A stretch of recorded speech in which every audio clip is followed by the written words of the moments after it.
പ്രിയപ്പെട്ട ഉദ്യോഗാർത്ഥി സുഹൃത്തുക്കളെ, നിങ്ങൾക്കേവർക്കും കരിയർ പോയിന്റ് അക്കാഡമിയുടെ പുതിയൊരു ഓൺലൈൻ ക്ലാസ്സിലേക്ക് സ്വാഗതം. നമ്മളിന്ന് ചർച്ച ചെയ്യാൻ പോകുന്നത് PSCയുടെ പരിഷ്കരിച്ച പുതിയ സിലബസ് പ്രകാരമുള്ള ഭരണഘടനയിൽ നിന്നുള്ള കുറച്ചു ഭാഗങ്ങളാണ്. നിങ്ങൾ എൻ്റെ വീഡിയോ ആദ്യമായിട്ടാണ് കാണുന്നതെങ്കിൽ നമ്മുടെ ഈ കരിയർ പോയിന്റ് അക്കാഡമിയുടെ ചാനൽ സബ്സ്ക്രൈബ് ചെയ്യുക. നോട്ടിഫിക്കേഷൻ സ്റ്റാറ്റസിന് വേണ്ടി ബെൽ ഐക്കൺ കൂടി ക്ലിക്ക് ചെയ്യുക. അപ്പോൾ നമുക്ക് ക്ലാസ്സിലേക്ക് കടക്കാം.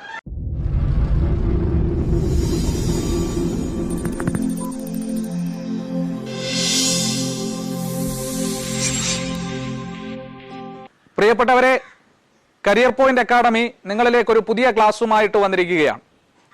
പ്രധാനമായും നമ്മൾ ഈ ക്ലാസ്സിൽ ചർച്ച ചെയ്യുന്നത് PSCയുടെ പരിഷ്കരിച്ച പുതിയ സിലബസ് പ്രകാരമുള്ള ഭരണഘടനയിൽ നിന്നുള്ള പ്രധാനപ്പെട്ട ടോപ്പിക്കായ പൗരന്റെ അവകാശങ്ങൾ എന്ന് പറയുന്ന ടോപ്പിക്കാണ് വളരെ കൃത്യമായിട്ട് ചർച്ച ചെയ്യുന്നത്. അപ്പോൾ അതിനു മുമ്പേ നമ്മൾ പ്രധാനമായും അറിഞ്ഞിരിക്കേണ്ട ഭരണഘടനാ രൂപീകരണത്തെക്കുറിച്ച് അറിഞ്ഞിരിക്കേണ്ട ചില വസ്തുതകളുണ്ട്, പ്രധാനപ്പെട്ട കുറച്ച് ഡേറ്റുകളുണ്ട്. അതെന്തൊക്കെയെന്ന് ചോദിച്ചു കഴിഞ്ഞാൽ, നമ്മുടെ ഭരണഘടന അംഗീകരിക്കപ്പെട്ട വർഷം, അത് സിലബസിൽ ഇല്ലെങ്കിലും ചിലപ്പം ചോദിക്കാൻ സാധ്യതയുള്ളതാണ്, ജനറലായിട്ട് നമ്മൾ അറിഞ്ഞിരിക്കേണ്ട വസ്തുതയാണ്. ഭരണഘടന അംഗീകരിക്കപ്പെട്ട വർഷം 1949 നവംബർ 26 ഭരണഘടന അംഗീകരിക്കപ്പെടുന്നത്. അതുപോലെ തന്നെ ഭരണഘടന നിലവിൽ വന്ന വർഷം 1950 ജനുവരി 26 ഭരണഘടന നിലവിൽ വന്നത്. അതുപോലെ തന്നെ ഭരണഘടനയുടെ പിതാവ് ഡോക്ടർ BR അംബേദ്കർ ആണ്. ഭരണഘടനയുടെ ആമുഖത്തിന്റെ ശില്പി ജവഹർലാൽ നെഹ്റുവാണ്. ഭരണഘടനയുടെ മൗലികാവകാശങ്ങളുടെ ശില്പി സർദാർ വല്ലഭായ് പട്ടേലാണ്. അതുപോലെ തന്നെ നമ്മുടെ ഭരണഘടനയുമായി ബന്ധപ്പെട്ട് നിലവിൽ എത്ര ആർട്ടിക്കിളുകൾ ഉണ്ട് എന്ന് ചോദിച്ചാൽ 450 ആർട്ടിക്കിളും 12 ഷെഡ്യൂളും 25 പാർട്ടുമാണ് ഉള്ളത്. അതുപോലെ തന്നെ പ്രധാനമായും ഇത്രയും ചെറിയ കാര്യങ്ങൾ മാത്രമാണ് ഇവിടെ പറഞ്ഞത്. രൂപീകരണവുമായി ബന്ധപ്പെട്ടൊക്കെ ഒരുപാട് കാര്യങ്ങൾ ചർച്ച ചെയ്തിട്ടുണ്ട്, അതുപോലെ തന്നെ ഒരുപാട് കാര്യങ്ങൾ ചർച്ച ചെയ്യാനുണ്ട്. പക്ഷേ അതൊന്നും നമ്മുടെ സിലബസിൽ ഉൾപ്പെടുത്തിയിട്ടില്ലാത്തത് കൊണ്ട് പ്രധാനമായും നമ്മൾ പൗരന്റെ അവകാശങ്ങളെ പറ്റി കൃത്യമായിട്ടും നമുക്കൊന്ന് ചർച്ച ചെയ്ത് നോക്കാം.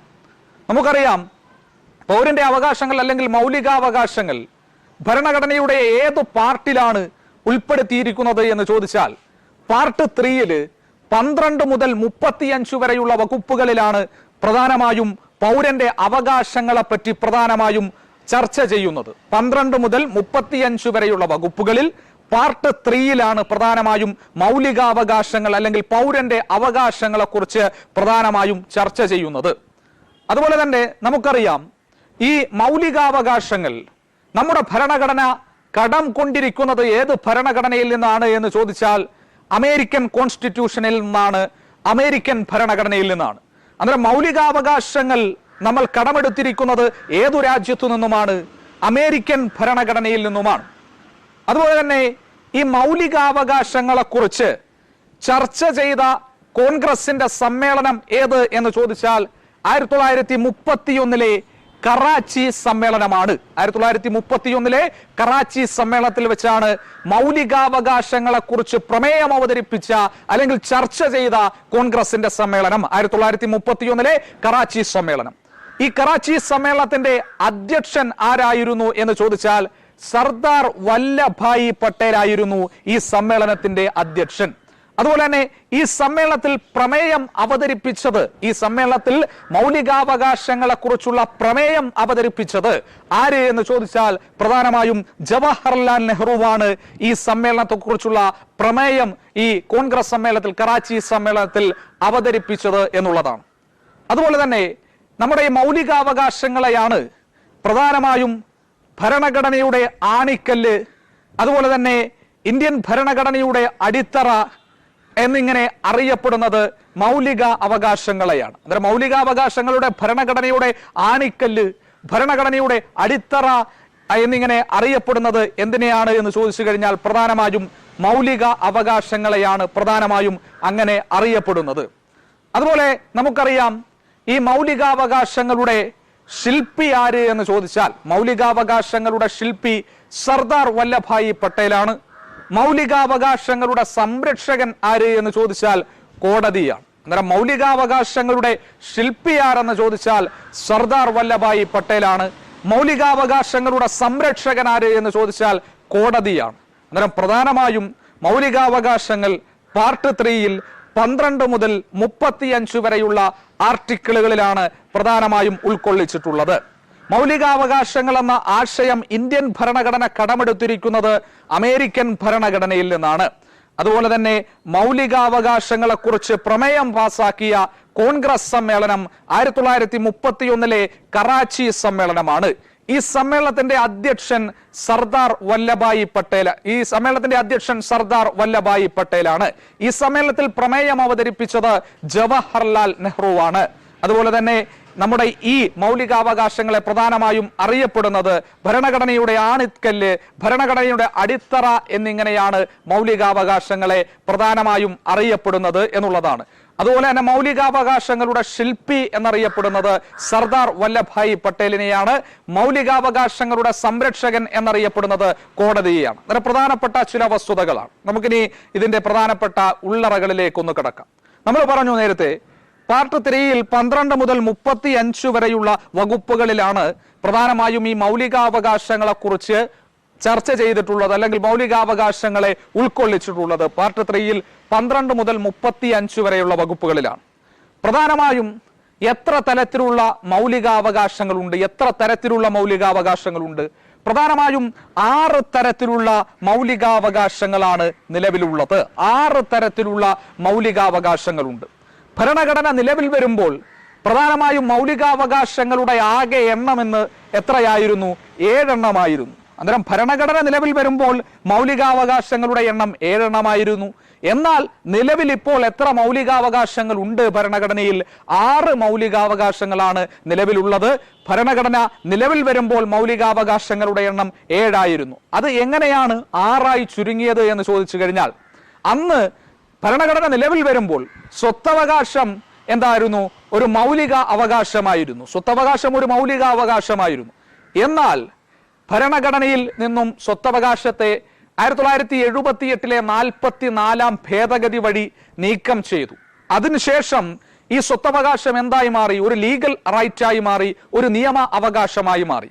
അങ്ങനെയാണ് ഈ മൗലികാവകാശങ്ങൾ 7-ൽ നിന്നും 6 ചുരുങ്ങാനായിട്ടുള്ള കാരണം. നമുക്ക് പ്രധാനപ്പെട്ട ഈ 6 മൗലികാവകാശങ്ങളെ പറ്റി പ്രധാനമായും ഒന്ന് നോക്കാം. ഏതൊക്കെയാണ് 6 അവകാശങ്ങളെന്ന് നമുക്കൊന്നറിയാം. ഒക്കെയാണല്ലോ.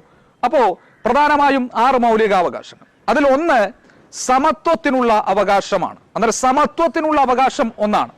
അത് എത്രയൊക്കെ ആർട്ടിക്കിളുകളിലാണ് ഉൾക്കൊള്ളിച്ചിരിക്കുന്നത് എന്ന് ചോദിച്ചു കഴിഞ്ഞാൽ 14 മുതൽ 18 വരെയുള്ള ആർട്ടിക്കിളുകളാണ് സമത്വത്തിനുള്ള അവകാശത്തെ പറ്റി പ്രധാനമായും പ്രതിപാദിക്കുന്നത്. 14 മുതൽ 18 വരെയുള്ള ആർട്ടിക്കിളുകളിൽ. അന്നേരം ഒന്നാമത്തെ മൗലികാവകാശം സമത്വത്തിനുള്ള അവകാശമാണ്. അത് 14 മുതൽ 18 വരെയുള്ള ആർട്ടിക്കിളുകളിലാണ് പ്രതിപാദിക്കുന്നത്. രണ്ടാമത് സ്വാതന്ത്ര്യത്തിനുള്ള അവകാശമാണ്. സ്വാതന്ത്ര്യത്തിനുള്ള അവകാശം അത് 19 മുതൽ 22 വരെയുള്ള ആർട്ടിക്കിളുകളിലാണ് പ്രതിപാദിക്കുന്നത്. അന്നേരം ഒന്നാമത് സമത്വത്തിനുള്ള അവകാശം 14 മുതൽ 18 വരെയുള്ള ആർട്ടിക്കിളുകളിൽ അത് പ്രതിപാദിക്കുന്നു. രണ്ടാമത് സ്വാതന്ത്ര്യത്തിനുള്ള അവകാശമാണ്. അത് 19 മുതൽ 22 വരെയുള്ള ആർട്ടിക്കിളുകളിൽ പ്രതിപാദിക്കുന്നു. അതുപോലെ തന്നെ മൂന്നാമത്തേത് ചൂഷണത്തിനെതിരായുള്ള അവകാശമാണ്. ചൂഷണത്തിനെതിരായുള്ള അവകാശം അത് ഭരണഘടനയിലെ 23, 24 എന്നീ ആർട്ടിക്കിളുകളിലാണ് പ്രതിപാദിക്കുന്നത്. അന്നേരം ചൂഷണത്തിനെതിരെയുള്ള അവകാശത്തെ കുറിച്ച് പ്രതിപാദിക്കുന്ന ആർട്ടിക്കിളുകൾ ഏത് എന്ന് ചോദിച്ചാൽ 23, 24. നാലാമത്തത് മതസ്വാതന്ത്ര്യത്തിനായിട്ടുള്ള അവകാശമാണ്. മതസ്വാതന്ത്ര്യത്തിനായിട്ടുള്ള അവകാശം 25 മുതൽ 28 വരെയുള്ള ആർട്ടിക്കിളുകളിലാണ് പ്രതിപാദിക്കുന്നത്. മതസ്വാതന്ത്ര്യത്തിനായിട്ടുള്ള അവകാശം 25 മുതൽ 28 വരെയുള്ള ആർട്ടിക്കിളുകളിൽ പ്രതിപാദിക്കുന്നു. അതായത് അടുത്തത് അഞ്ചാമത്തെ അവകാശം സാംസ്കാരികവും വിദ്യാഭ്യാസപരവുമായ അവകാശമാണ്. അത് പ്രധാനമായും സാംസ്കാരികവും വിദ്യാഭ്യാസപരവുമായ അവകാശമാണ്. അത് പ്രധാനമായും ആർട്ടിക്കിളിൽ സൂചിപ്പിച്ചിട്ടുള്ളത് ആർട്ടിക്കിൾ 29, 30 ആർട്ടിക്കിളുകളിലെയാണ് പ്രധാനമായും സാംസ്കാരികവും വിദ്യാഭ്യാസപരവുമായ അവകാശത്തെക്കുറിച്ച് സൂചിപ്പിച്ചിട്ടുള്ളത്. അതുപോലെ തന്നെ ആറാമത്തെ അവകാശം ഭരണഘടനാപരമായ പ്രതിവിധിക്കുള്ള അവകാശമാണ്. ആർട്ടിക്കിൾ 32 മുതൽ 35 വരെയാണ് പ്രധാനമായും സൂചിപ്പിച്ചിരിക്കുന്നത്. ഭരണഘടനാപരമായ പ്രതിവിധിക്കുള്ള അവകാശത്തെപ്പറ്റി സൂചിപ്പിക്കുന്നത് ആർട്ടിക്കിൾ 32 മുതൽ 35 വരെയുള്ള വകുപ്പുകളിലാണ്. പ്രധാനമായും 6 അവകാശങ്ങൾ. ഒന്ന് സമത്വത്തിനായിട്ടുള്ള അവകാശം, അത് 14 മുതൽ 18 വരെ. 2 സ്വാതന്ത്ര്യത്തിനായിട്ടുള്ള അവകാശം, അത് 19 മുതൽ 22 വരെ. 3 ചൂഷണത്തിനെതിരായുള്ള അവകാശം 23, 24 ആർട്ടിക്കിളുകൾ സൂചിപ്പിക്കുന്നു. 4 മതസ്വാതന്ത്ര്യത്തിനായിട്ടുള്ള അവകാശം, അത് 25, 28 ആർട്ടിക്കിൾ, 25 മുതൽ 28 വരെയുള്ള ആർട്ടിക്കിളുകൾ സൂചിപ്പിക്കുന്നു. അതുപോലെ തന്നെ 5-മത്തെ സാംസ്കാരികവും വിദ്യാഭ്യാസപരവുമായ അവകാശം 29, 30 ആർട്ടിക്കിളുകൾ സൂചിപ്പിക്കുന്നു. ഭരണഘടനാപരമായ പ്രതിവിധിക്കുള്ള അവകാശം ആർട്ടിക്കിൾ 32 മുതൽ 35 വരെയുള്ള ആർട്ടിക്കിളുകൾ സൂചിപ്പിക്കുന്നു. അന്നേരം പ്രധാനമായും 6 മൗലികാവകാശങ്ങളെ പറ്റി നമ്മൾ പ്രധാനമായും ചർച്ച ചെയ്തു. ഇനി പ്രധാനമായും ഈ മൗലികാവകാശങ്ങൾ ഏതൊക്കെ ആർട്ടിക്കിളുകളിലാണ് ഉൾക്കൊള്ളിച്ചിട്ടുള്ളത്, അന്നേരം ആ ആർട്ടിക്കിളുകളൊക്കെ നമുക്ക് കീറിമുറിച്ചൊന്ന് കൃത്യമായിട്ട് പരിശോധിക്കേണ്ടതുണ്ട്. അത് നമുക്കൊന്ന് നോക്കാം. അപ്പോൾ ആർട്ടിക്കിൾ 12 പ്രധാനമായും എന്താണ് പറയുന്നത്? ആർട്ടിക്കിൾ 12 പ്രധാനമായും ഉൾക്കൊള്ളിച്ചിട്ടുള്ളത് എന്തിനെ പറ്റിയാണ് എന്ന് ചോദിച്ചാൽ, ആർട്ടിക്കിൾ 12 പ്രതിപാദിക്കുന്നത് ഭരണഘടനയിലെ മൗലികാവകാശങ്ങളുടെ ഡെഫിനിഷനെ പറ്റിയാണ് പ്രധാനമായും പ്രതിപാദിക്കുന്നത്. അപ്പോൾ മൗലികാവകാശങ്ങളുടെ ഡെഫിനിഷനെ പറ്റി പ്രതിപാദിക്കുന്നത് ആർട്ടിക്കിൾ 12 ആർട്ടിക്കിൾ 12 മൗലികാവകാശങ്ങളുടെ ഡെഫിനിഷനെ പറ്റി പ്രധാനമായും പ്രതിപാദിക്കുന്നത്. ആർട്ടിക്കിൾ 13 പ്രതിപാദിക്കുന്നത് ജുഡീഷ്യൽ റിവ്യൂവിനെ പറ്റിയാണ്, അല്ലെങ്കിൽ നീതിന്യായ വ്യവസ്ഥയെ പറ്റിയാണ് ആർട്ടിക്കിൾ 13 പ്രതിപാദിക്കുന്നത്. ആർട്ടിക്കിൾ 12 പ്രധാനമായും മൗലികാവകാശങ്ങളുടെ ഡെഫിനിഷനെ പറ്റി പ്രതിപാദിക്കുന്നു. ആർട്ടിക്കിൾ 13 പ്രധാനമായും എന്തിനെ പറ്റിയാണ്? നീതിന്യായ വ്യവസ്ഥ അല്ലെങ്കിൽ ജുഡീഷ്യൽ റിവ്യൂവിനെ പറ്റിയാണ് പ്രധാനമായും പ്രതിപാദിക്കുന്നത്. അതുപോലെ തന്നെ ആർട്ടിക്കിൾ 14 പ്രധാനമായും പ്രതിപാദിക്കുന്നത് എന്തിനെ പറ്റിയാണ് എന്ന് ചോദിച്ചാൽ, ഈ ആർട്ടിക്കിൾ 14 പ്രധാനമായും പ്രതിപാദിക്കുന്നത് എന്തിനെ പറ്റിയാണ്? ആർട്ടിക്കിൾ 14 നിയമത്തിന് മുന്നിൽ എല്ലാവരും തുല്യരാണ് എന്ന് പ്രതിപാദിക്കും. ഇപ്പൊ നിയമത്തിന് മുന്നിൽ സമ്പത്തുള്ളവനെന്നോ അല്ലെങ്കിൽ സമ്പത്തില്ലാത്തവനെന്നോ, ദരിദ്രനെന്നോ അല്ലെങ്കിൽ സമ്പന്നനെന്നോ, മുതലാളിയെന്നോ തൊഴിലാളിയെന്നോ, അല്ലെങ്കിൽ അധികാരമുള്ളവനോ അധികാരമില്ലാത്തവരെന്നോ ഒന്നും യാതൊരുപരമായ വിവേചനവും നിയമത്തിന് മുന്നിലില്ല. ആ നിയമത്തിന് മുന്നിൽ എല്ലാവരും എന്താണ് തുല്യരാണ് എന്ന് പ്രതിപാദിക്കുന്ന ഭരണഘടനയിലെ ആർട്ടിക്കിൾ 14. അപ്പം നിയമത്തിന് മുന്നിൽ എല്ലാവരും തുല്യരാണ് എന്ന് പ്രതിപാദിക്കുന്ന ഭരണഘടനയിലെ ആർട്ടിക്കിൾ ഏത് എന്ന് ചോദിച്ചാൽ ആർട്ടിക്കിൾ 14 ആർട്ടിക്കിൾ 14 നിയമത്തിന് മുന്നിൽ എല്ലാവരും തുല്യരാണ് എന്ന് പ്രതിപാദിക്കുന്നത്. അതുപോലെ തന്നെ ആർട്ടിക്കിൾ 15 പ്രതിപാദിക്കുന്നത് എന്ത് എന്ന് ചോദിച്ചാൽ എന്താണ്? മതം, ജാതി, ലിംഗം, ജന്മസ്ഥലം എന്നിവയെ അടിസ്ഥാനപ്പെടുത്തി യാതൊരു വിധമായ വിവേചനവും പാടില്ല. അപ്പൊ മതത്തെ അടിസ്ഥാനപ്പെടുത്തി വിവേചനം പാടില്ല. അതുപോലെ തന്നെ അവരുടെ ജെൻഡറിനെ അടിസ്ഥാനപ്പെടുത്തി യാതൊരു വിധമായ വിവേചനവും പാടില്ല. ജന്മസ്ഥലത്തെ അടിസ്ഥാനപ്പെടുത്തി യാതൊരു വിധമായ വിവേചനവും പാടില്ല. അങ്ങനെ മതം, അതുപോലെ തന്നെ ജാതി, ലിംഗം, ജന്മസ്ഥലം എന്നിവയെ പറ്റി ഒരു പൗരനോട് യാതൊരു വിധമായ വിവേചനവും പാടില്ല എന്ന് ഭരണഘടനയിലെ ആർട്ടിക്കിൾ 15 പ്രതിപാദിക്കുന്നു. ആർട്ടിക്കിൾ 15 അത് പ്രതിപാദിക്കുന്നത്.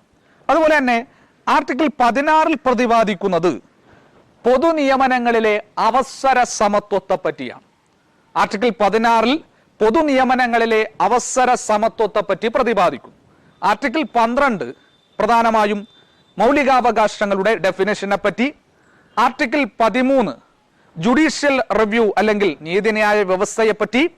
ആർട്ടിക്കിൾ 14 നിയമത്തിന് മുന്നിൽ എല്ലാവരും തുല്യരാണ് എന്ന് പ്രതിപാദിക്കുന്നു.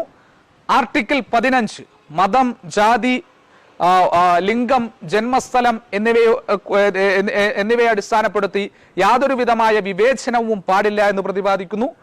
ആർട്ടിക്കിൾ 16 പ്രതിപാദിക്കുന്നത് ആർട്ടിക്കിൾ 16 പൊതു നിയമനങ്ങളിലെ അവസര സമത്വത്തെ പറ്റിയാണ്. ഓക്കെയാണ്. വീണ്ടും ആർട്ടിക്കിൾ 17 പ്രധാനമായും പ്രതിപാദിക്കുന്നത് ആർട്ടിക്കിൾ 17 ഏറ്റവും കൂടുതൽ PSC ചോദിച്ച ഒരു ക്വസ്റ്റ്യൻ ആണ്, ഭരണഘടനയിൽ നിന്ന് ഏറ്റവും കൂടുതൽ തവണ ചോദിച്ചതാണ്. ആർട്ടിക്കിൾ 17 അയിത്ത നിർമാർജനത്തെ പറ്റിയാണ് പ്രതിപാദിക്കുന്നത്. അപ്പം അയിത്തം നിരോധിച്ചത് തൊട്ടുകൂടായ്മ നിരോധിച്ചത് ഏത് ആർട്ടിക്കിളിനെ ഉപയോഗപ്പെടുത്തിയാണ് എന്ന് ചോദിച്ചാൽ ആർട്ടിക്കിൾ 17 ഉപയോഗപ്പെടുത്തിയാണ്. അന്നേരം അയിത്ത നിർമാർജനത്തെക്കുറിച്ച് പ്രതിപാദിക്കുന്ന ഭരണഘടനയിലെ ആർട്ടിക്കിൾ ഏത് എന്ന് ചോദിച്ചാൽ ആർട്ടിക്കിൾ 17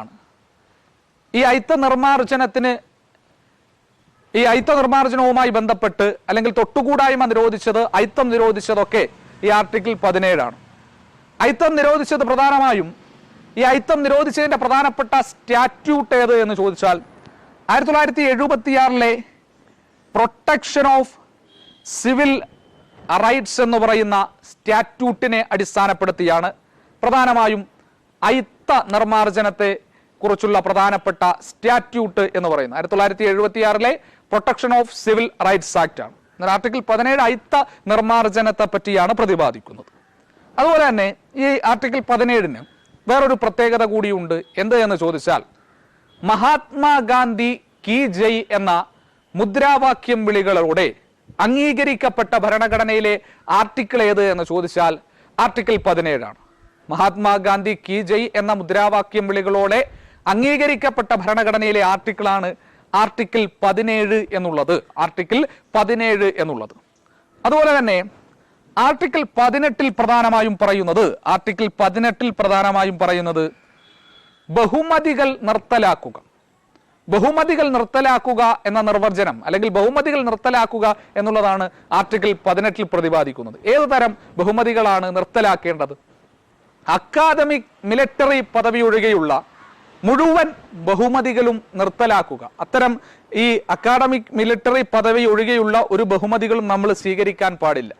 അപ്പൊ അക്കാദമിക് മിലിറ്ററി പദവികൾ ഒഴികെയുള്ള മുഴുവൻ ബഹുമതികളും നിർത്തലാക്കുക എന്നുള്ളതാണ് ആർട്ടിക്കിൾ 18 പ്രധാനമായും പ്രതിപാദിച്ചിരിക്കുന്നത്. ആർട്ടിക്കിൾ 18.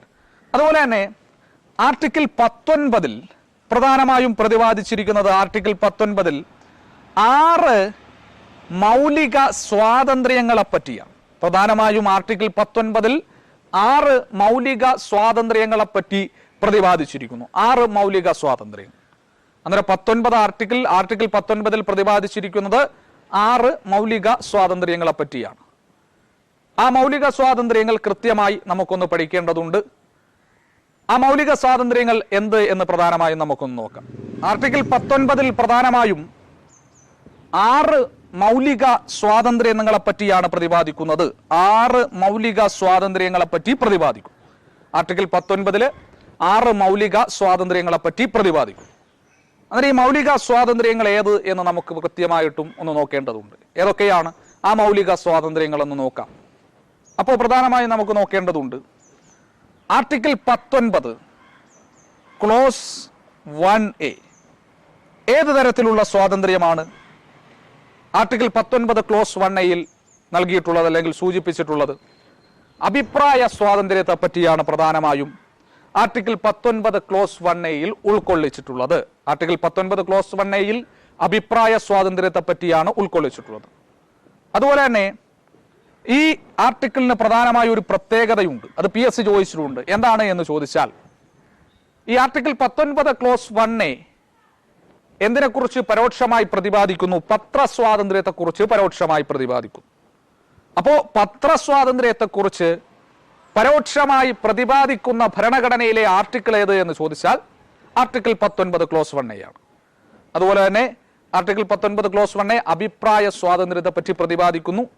അതുപോലെ തന്നെ പത്രസ്വാതന്ത്ര്യത്തെ പറ്റി പരോക്ഷമായി പ്രതിപാദിക്കുന്ന ഭരണഘടനയിലെ ആർട്ടിക്കിൾ ഏത് എന്ന് ചോദിച്ചാലും ആർട്ടിക്കിൾ 19 ക്ലോസ് 1A ആണ്. ശേഷം ആർട്ടിക്കിൾ 19 ക്ലോസ് 1B എന്തിനെ പറ്റിയാണ് സൂചിപ്പിക്കുന്നത്? ആർട്ടിക്കിൾ 19 ക്ലോസ് 1B നമുക്ക് ഇന്ത്യയിൽ എവിടെയും സമാധാനപരമായി നിരായുധരായി ഒത്തുചേരാനുള്ള സ്വാതന്ത്ര്യത്തെ പറ്റിയാണ്. അന്നേരം 19 ക്ലോസ് 1A അഭിപ്രായ സ്വാതന്ത്ര്യം, 19 ക്ലോസ് 1B സമാധാനപരമായി നിരായുധരായി ഇന്ത്യയിൽ എവിടെയും ഒത്തുചേരാനുള്ള സ്വാതന്ത്ര്യത്തെ പറ്റിയാണ്. 19 ക്ലോസ് 1C ഇന്ത്യയിൽ എവിടെയും സംഘടനകൾ രൂപവൽക്കരിക്കാനുള്ള സ്വാതന്ത്ര്യത്തെ പറ്റിയാണ്. അപ്പോൾ ഇന്ത്യയിൽ എവിടെയും നമുക്ക് സംഘടനകൾ രൂപവൽക്കരിക്കാം. ഇന്ത്യയിൽ തന്നെ ഒട്ടേറെ സംഘടനകൾ, വിവിധ തരത്തിലുള്ള സംഘടനകൾ ഉണ്ടല്ലോ. അന്നേരം ഇന്ത്യയിൽ എവിടെയും സംഘടനകൾ രൂപവൽക്കരിക്കാനുള്ള സ്വാതന്ത്ര്യം ആർട്ടിക്കിൾ 19 ക്ലോസ് 1C നമുക്ക് നൽകുന്നുണ്ട്. 19 ക്ലോസ് 1A അഭിപ്രായ സ്വാതന്ത്ര്യം, പത്രസ്വാതന്ത്ര്യത്തെക്കുറിച്ച് പരോക്ഷമായി പ്രതിപാദിക്കുന്ന ആർട്ടിക്കിൾ. ക്ലോസ് 1B ആണ് എന്താണ്? പ്രധാനമായും ഇന്ത്യയിൽ എവിടെയും നമുക്ക് എന്ത് ചെയ്യാം? നിരായുധരായി ഒത്തുചേരാനുള്ള നിരായുധരായി ഒത്തുചേരാനുള്ള അവകാശത്തെപ്പറ്റി. ആർട്ടിക്കിൾ ക്ലോസ് 1C പ്രധാനമായും ഇന്ത്യയിൽ എവിടെയും സംഘടനകൾ രൂപീകരിക്കാനുള്ള സ്വാതന്ത്ര്യത്തെ പറ്റിയാണ് പ്രതിപാദിക്കുന്നത്. അതുപോലെ തന്നെ ആർട്ടിക്കിൾ ക്ലോസ് 1D ഇന്ത്യയിൽ എവിടെയും നമുക്ക് താമസിക്കാനുള്ള സ്വാതന്ത്ര്യം നൽകുന്നു. ഇതിൽ എവിടെയും നമുക്ക് താമസിക്കാനുള്ള സ്വാതന്ത്ര്യം നൽകുന്നത് ആർട്ടിക്കിൾ 19 ക്ലോസ് 1D ആണ്. ക്ലോസ് 1A അഭിപ്രായ സ്വാതന്ത്ര്യം, ക്ലോസ് 1B ഇന്ത്യയിൽ എവിടെയും സമാധാനപരമായി നിരായുധരായി ഒത്തുചേരാനുള്ള സ്വാതന്ത്ര്യം, ക്ലോസ് 1C സംഘടനകൾ രൂപവൽക്കരിക്കാനുള്ള സ്വാതന്ത്ര്യം, ക്ലോസ് 1D ഇന്ത്യയിൽ എവിടെയും താമസിക്കാനുള്ള സ്വാതന്ത്ര്യം, ഇന്ത്യയിൽ എവിടെയും സഞ്ചരിക്കാനുള്ള സ്വാതന്ത്ര്യം. ക്ലോസ് 1D ഇന്ത്യയിൽ എവിടെയും സഞ്ചരിക്കാനുള്ള സ്വാതന്ത്ര്യത്തെ പറ്റിയാണ് പ്രധാനമായും പ്രതിപാദിക്കുന്നത്. ഇന്ത്യയിൽ എവിടെയും സഞ്ചരിക്കാനുള്ള സ്വാതന്ത്ര്യത്തെ പറ്റി ആർട്ടിക്കിൾ 19 ക്ലോസ് 1D പ്രതിപാദിക്കും. അതുപോലെ തന്നെ 19 ക്ലോസ് 1E പ്രതിപാദിക്കുന്നത് ഇന്ത്യയിൽ എവിടെയും താമസിക്കാനുള്ള സ്വാതന്ത്ര്യത്തെ പറ്റിയാണ്. അപ്പോൾ ഇന്ത്യയിൽ എവിടെയും താമസിക്കാനുള്ള സ്വാതന്ത്ര്യത്തെ പറ്റി പ്രധാനമായും പ്രതിപാദിക്കുന്നത് 19 ക്ലോസ് 1E ആണ്. ക്ലോസ് 1A അഭിപ്രായ സ്വാതന്ത്ര്യം, ക്ലോസ് 1B സമാധാനപരമായി നിരായുധരായി ഒത്തുചേരാനുള്ള സ്വാതന്ത്ര്യം, ക്ലോസ് 1C പ്രധാനമായും എന്താണ്? സംഘടനകൾ രൂപവൽക്കരിക്കാനുള്ള സ്വാതന്ത്ര്യം, ക്ലോസ് 1D പ്രധാനമായും എന്താണ്? ഇന്ത്യയിൽ എവിടെയും സഞ്ചരിക്കാനുള്ള സ്വാതന്ത്ര്യം, ക്ലോസ് 1E ഇന്ത്യയിൽ എവിടെയും താമസിക്കാനുള്ള സ്വാതന്ത്ര്യമാണ്. ക്ലോസ് 1F എന്തിനെ പറ്റിയാണ് സൂചിപ്പിക്കുന്നത്? ക്ലോസ് 1F ഈ ക്ലോസ് 1F നിലവിൽ ഇപ്പോൾ ഇല്ല എന്നുള്ളതാണ്. നമ്മൾ നേരത്തെ പറഞ്ഞു 1978 44 ഭേദഗതി വഴി സ്വത്തവകാശ നിയമം അല്ലെങ്കിൽ സ്വത്തവകാശം ഒരു നിയമാവകാശമായി മാറ്റി നമ്മുടെ മൗലികാവകാശങ്ങളിൽ നീക്കം ചെയ്തു. മൗലികാവകാശങ്ങളിൽ നിന്നും നീക്കം ചെയ്തു. അപ്പോൾ ആ നീക്കം ചെയ്തപ്പോൾ ഈ ക്ലോസ് 1F നീക്കം ചെയ്തു. അപ്പോൾ ക്ലോസ് 1F നിലവിലില്ല. അതിനുശേഷം 19 ക്ലോസ് 1G എന്തിനെ പറ്റിയാണ് സൂചിപ്പിക്കുന്നത് എന്ന് ചോദിച്ചാൽ, ഇന്ത്യയിൽ എവിടെയും മാന്യമായി തൊഴിൽ ചെയ്യാനുള്ള അവകാശത്തെ പറ്റിയാണ് ക്ലോസ് 1G സൂചിപ്പിക്കുന്നത്. ഇന്ത്യയിൽ എവിടെയും മാന്യമായി തൊഴിൽ ചെയ്യാനുള്ള അവകാശത്തെ പറ്റി. അന്നേരം പ്രധാനമായും 6 മൗലിക സ്വാതന്ത്ര്യങ്ങൾ, അത് 19 ക്ലോസ് 1A മുതൽ 19 ക്ലോസ് 1G വരെയാണ് സൂചിപ്പിക്കുന്നത്. 19 ക്ലോസ് 1A അഭിപ്രായ സ്വാതന്ത്ര്യം, പത്രസ്വാതന്ത്ര്യം, പരോക്ഷമായി പത്രസ്വാതന്ത്ര്യത്തെക്കുറിച്ച്. ക്ലോസ് 1B പ്രധാനമായും എന്തിനെ പറ്റിയാണ്?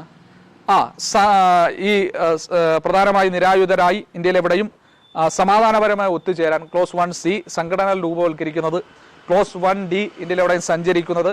ക്ലോസ് 1E ഇന്ത്യയിൽ എവിടെയും താമസിക്കുന്നത്. ക്ലോസ് 1F നിലവിലില്ല. ക്ലോസ് 1G ഇന്ത്യയിൽ എവിടെയും മാന്യമായി തൊഴിൽ ചെയ്യാനുള്ള അവകാശത്തെ പറ്റി. പ്രധാനമായും നമ്മൾ ഇന്ന് വളരെ കുറച്ച് കാര്യങ്ങളാണ് ചർച്ച ചെയ്തത്. അത് ഭരണഘടനയുടെ മൗലിക അവകാശങ്ങളെ പറ്റിയുള്ള ഒരു ആർട്ടിക്കിൾ 19 വരെയുള്ള ഭാഗമാണ് നമ്മൾ ഇന്ന് ചർച്ച ചെയ്തത്. വളരെ കുറച്ച് കാര്യങ്ങൾ മുമ്പ് പ്രീവിയസ് ചോദിച്ചിട്ടുള്ള കാര്യങ്ങളൊക്കെ ഉൾപ്പെടുത്തിയിട്ടുള്ള ഭാഗമാണ്. അപ്പോൾ നമ്മൾ ഇന്ന് ക്ലാസ് ഇവിടെ അവസാനിപ്പിക്കുകയാണ്.